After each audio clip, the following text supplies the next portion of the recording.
Əbu'l-Həsən Əşəri tərk elədi onları. Tərk elədi. Gəldi Kulləb deyilən biri var, onun yanına. Onun yanında değişti bunun əqidəsi. Bu, Allah'ın 7 dənə sifətini ispat elədi. Biz sələflər Allah Taala'nın sifətlərini hamısını ispat eləyirik.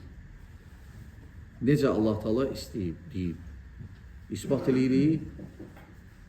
4 dənə şərtlə oxşatmırıq, mislində demirik, yəni keyfiyyət vermirik, mislində demirik, başqa məna vermirik, inkar da eləmirik. Biz nə gəlib, Allah Taala Quranda nə deyib, Peyğəmbər sallallahu aleyhi ve sellem sünnədə, səhih hədislərdə Allah Taala'nın sifətlərinə biz ispat eləyirik və salam. Əbu'l-Həsən Əşəri gəldi, dedi ki, yox, ispat eləyirik 7 dənə sifəti. Lakin onların isbatı bizim isbatdan fərqlidir. Ne üçün? Onlar ağıllarına görə ispat ediblər.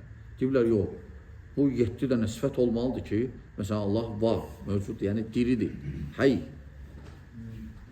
Sonra eşidir və görür. Desək ki, eşidib görmür, gör nəyə gətirib çıxardır.